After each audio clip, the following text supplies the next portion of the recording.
आइए सुनिए, देखिए, समझिए सनातन सत्य। जैसी दृष्टि वैसी सृष्टि, दृष्टि विज्ञान। कुदरत, कुदरती रचना एवं कुदरत के कानून से शाश्वत सुख की प्राप्ति। जोधपुर के परम पूज्य महात्मा उपासक प्रोफेसर डॉक्टर सोहन राज तातेड़ के निर्देशन में सनातन सत्य। जैसी दृष्टि वैसी सृष्टि, दृष्टि विज्ञान।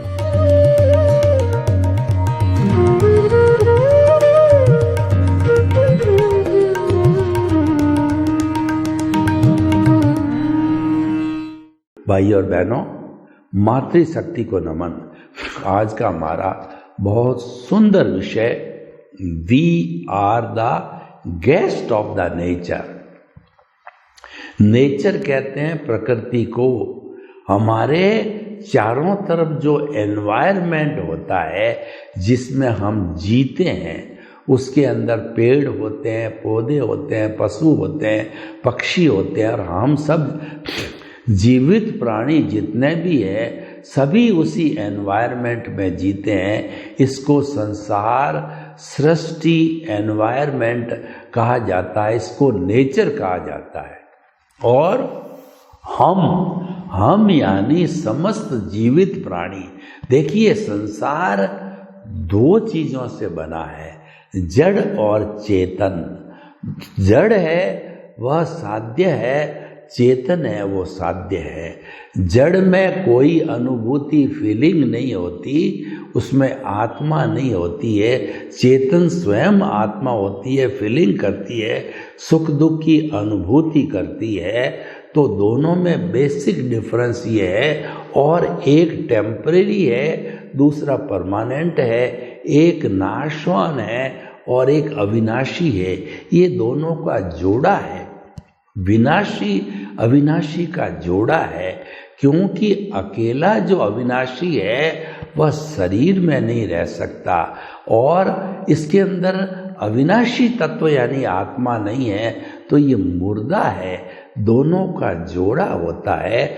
नर और मादा से कोई भी जो है उसकी संतान पैदा होती है। न तो अकेला से संतान होती है, नर से होती है, न मादा से होती है। और ऐसा बताया गया है कि स्त्री बिना पुरुष अधूरा है, पुरुष बिना स्त्री अधूरी है। दोनों मिलते हैं जब वो पूर्ण होते हैं। भगवान शिव की मूर्ति को देखते हैं तो आधा भाग में शिव जी है और आधा भाग के अंदर जो है हमारी जो है पार्वती माता है। यानी कि पार्वती माता अर्धांगिनी है, आधे अंग की मालिक होती है। इसी के आधार पर हमारे भारत की परिवार व्यवस्था बनी है कि जो गृहिणी होती है वो घर की मालकिन होती है, पुरुष होता है घर का मालिक होता है।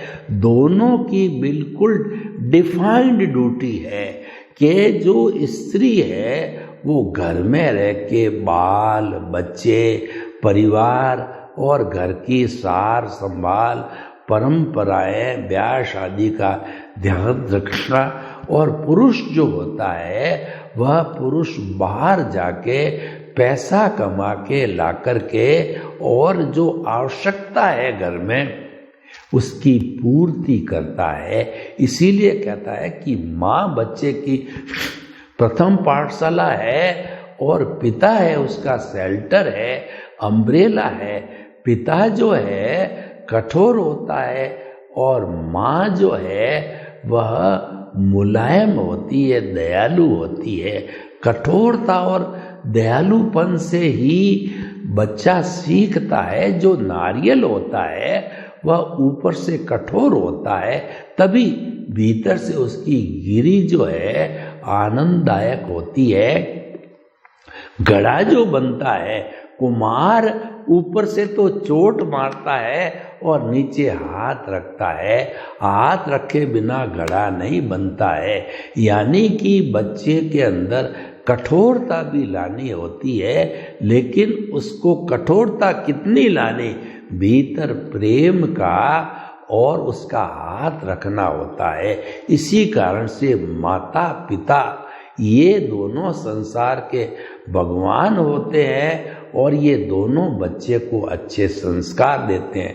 अकेली माँ संस्कार देती है, बच्चा बिगड़ जाता है क्योंकि वो मोह में फंस जाती है।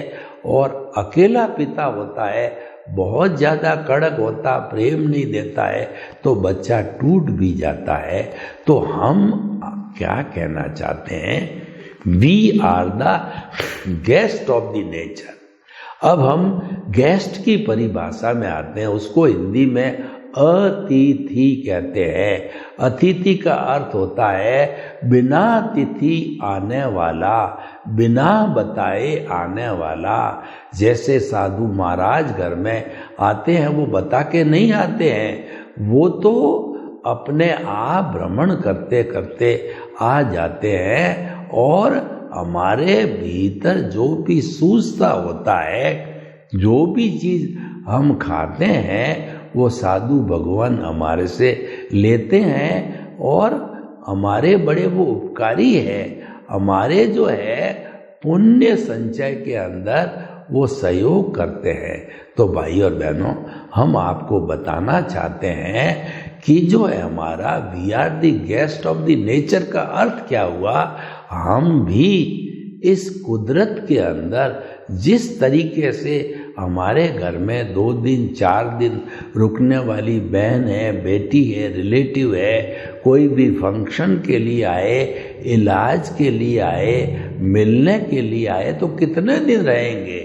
हमारी बहन बेटी हमारे घर आएगी तो 2 दिन 4 दिन 5 दिन जन्म भर बहू की तरह थोड़ी रहेगी। वो भी किसी की घर की बहू है तो उस अपने ससुराल में जाकर के जीवन भर रहती। यही हमारी पारिवारिक सिस्टम की पद्धति है। तो भाई और बहनों, हम थोड़े दिन के लिए इस नेचर में आते हैं तो we are the guest of the nature, we are the sufferer of the nature और we are the user of the nature. जो गेस्ट होता है वो मालिक नहीं होता है, वह तो यूजर होता है।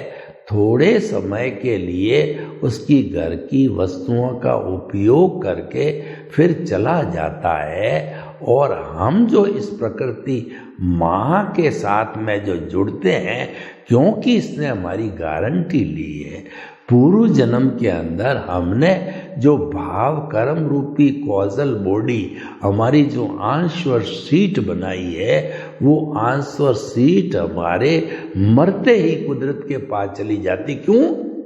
कि वो शरीर यूजर था, वो चला गया, सफरर था, वो चला गया, और जो है वो यूजर सफरर गेस्ट था, वो चला गया।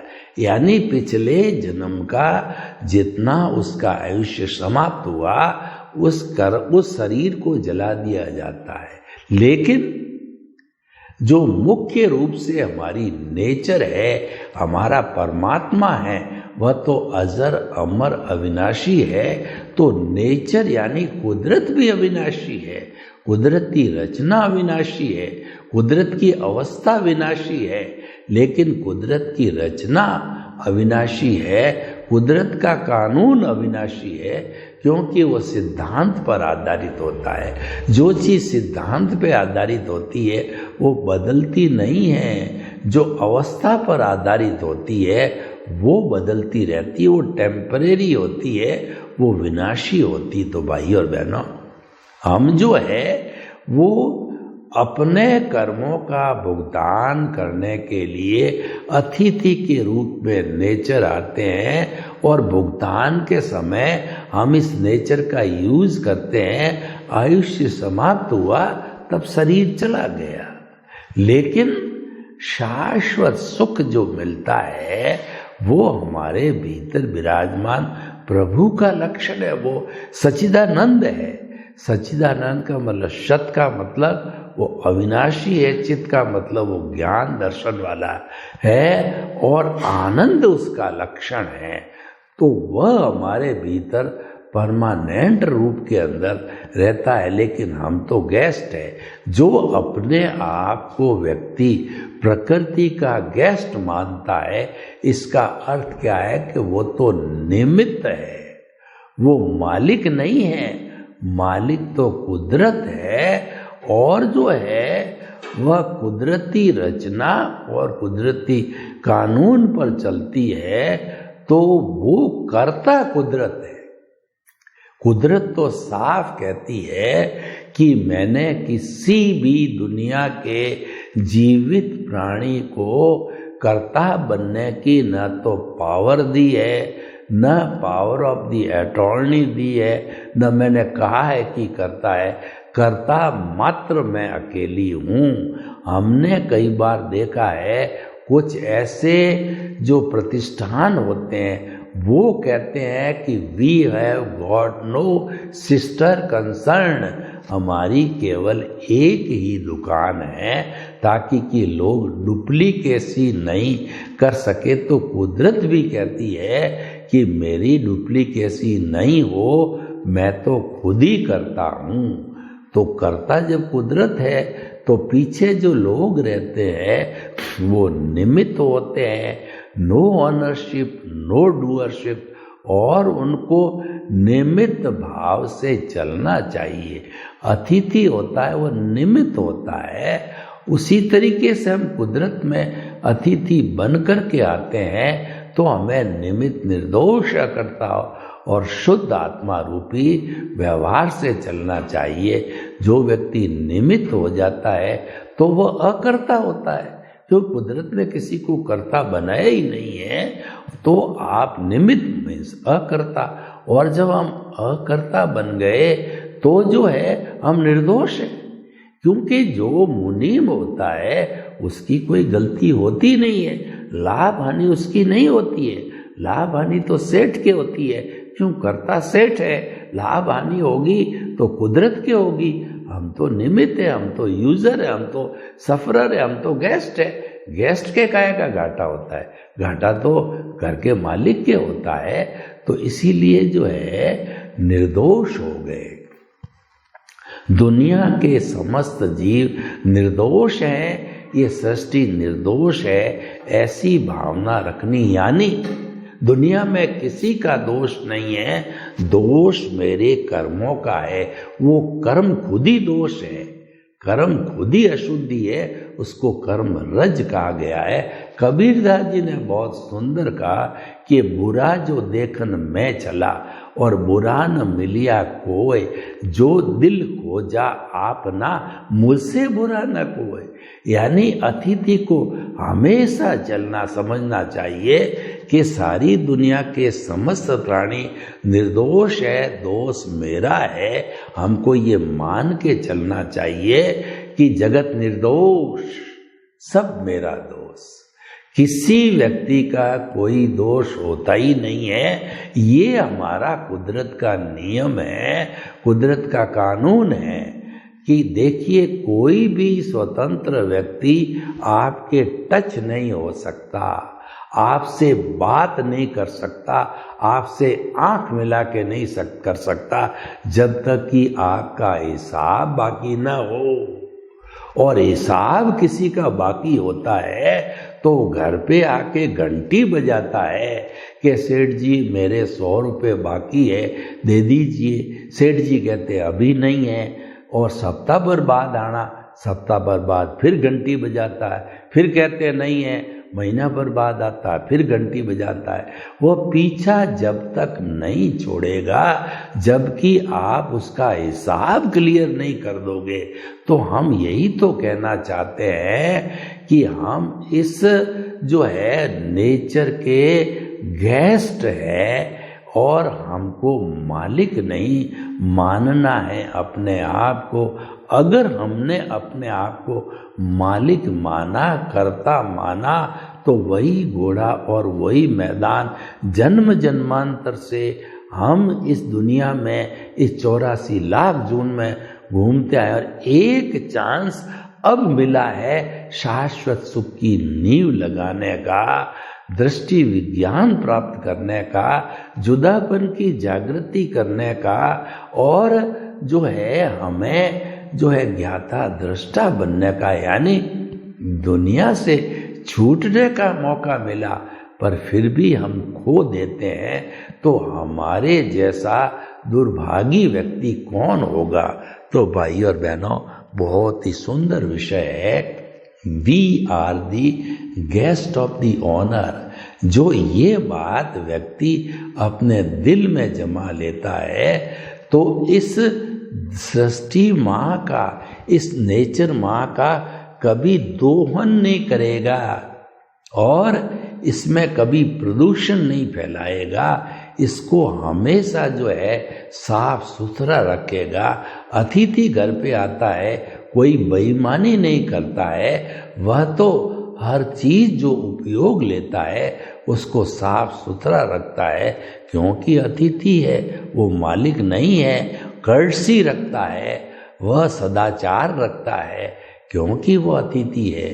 तो भाई और बहनों, हम आपको बताना चाहते हैं कि इस दुनिया में जितने जियो, कुदरत का उपकार मान के जियो कि ये सृष्टि माँ, ये सारे देखिए कितनी बड़ी हमारा पोषण करने वाले। मैं आपको बताऊं, हम गेस्ट होते हुए भी ये कुदरत हमारा कितना एक माँ की तरह परोपकार करता है कि इस माँ के दुलारे ये जो पेड़ पौधे हैं ये ऑक्सीजन निकालते हैं हमारे लिए, हमें जिंदा रखने के लिए, और खुद हमारी अशुद्धि कार्बन डाइऑक्साइड को सिंथेसिस के माध्यम से भोजन बनाते हैं, हमारे अशुद्धि को ग्रहण करते हैं और हमें जो है शुद्ध प्राण वायु देते हैं। तो क्या ये गाय माता से कम है हमारी नेचर? नहीं है। गाय जो है चारा खाती है, देती क्या है? दूध।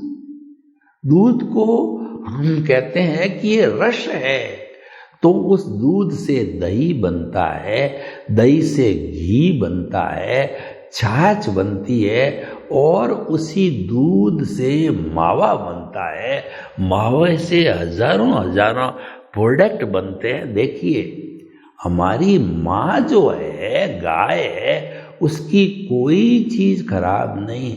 सबसे बड़ी बात तो ये देखिए, उस माँ का जो मल मूत्र है, मल है यानी गोबर, वह उसको घर में जो है सारा प्लास्टर किया जाता है, उसको शुद्ध मानते हैं।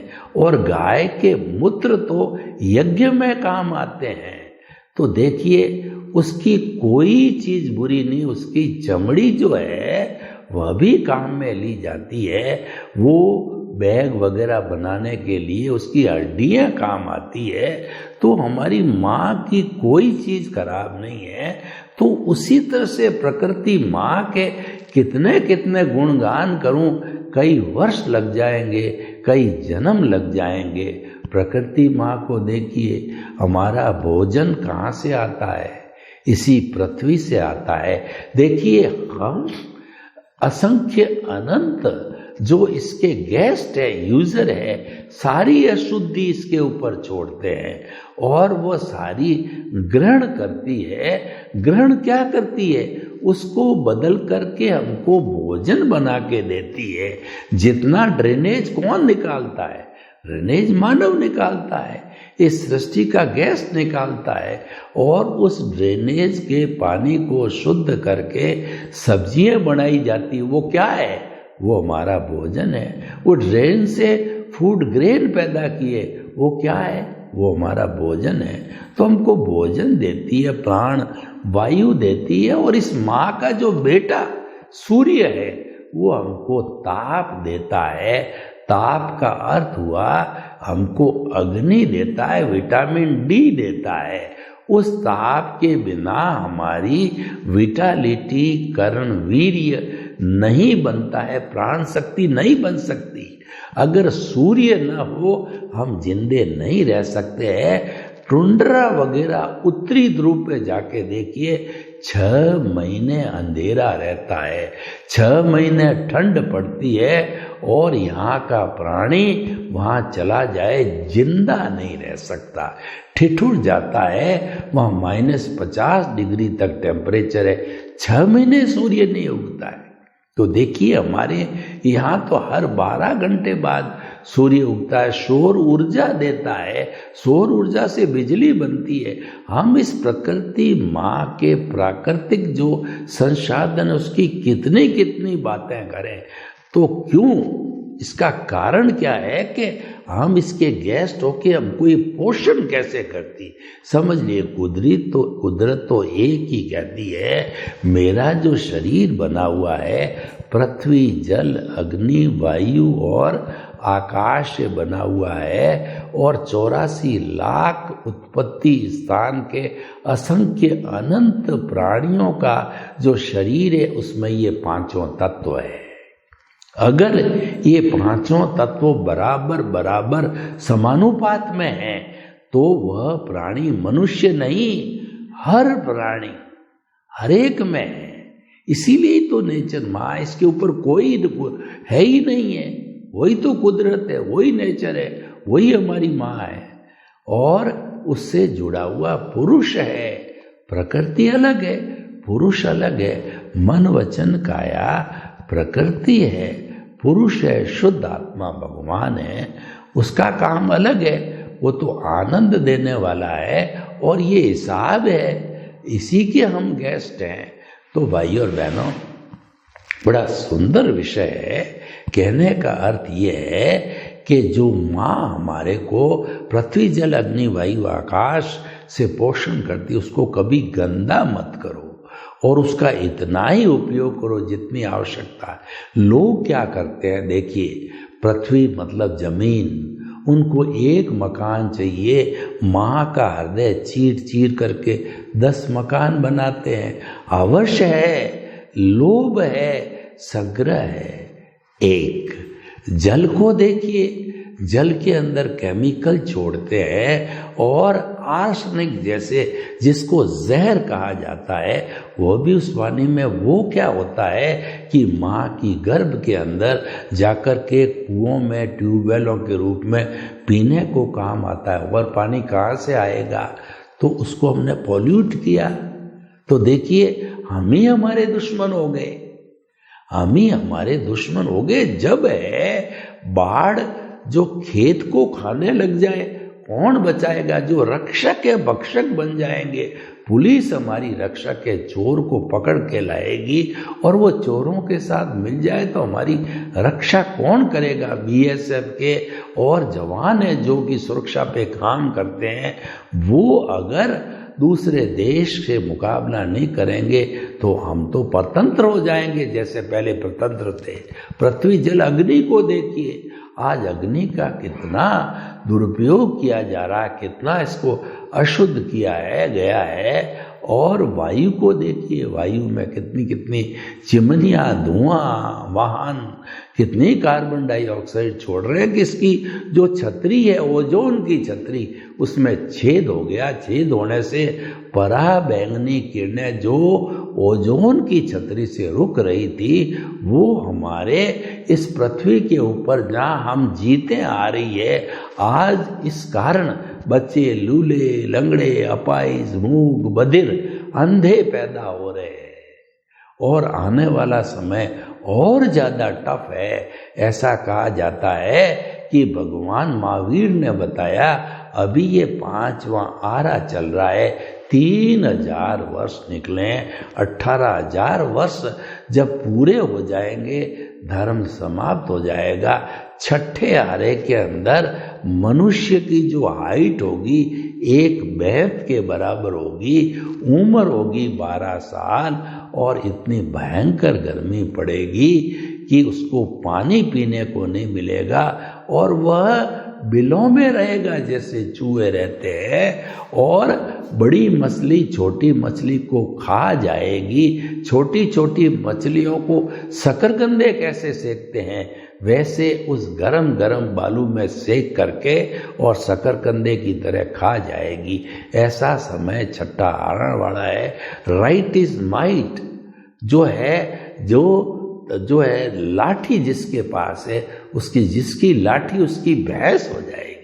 यानी कि माइट और राइट हो जाएगा। बड़ी बड़ी लोग छोटों को कुचल देंगे, लक्षण दिखाई दे रहे हैं। ये सब क्यों हो रहा है? हम सृष्टि माँ का आनंद कर रहे हैं, हम नेचर माँ के पेट को चीर रहे हैं। माँ करा रही है।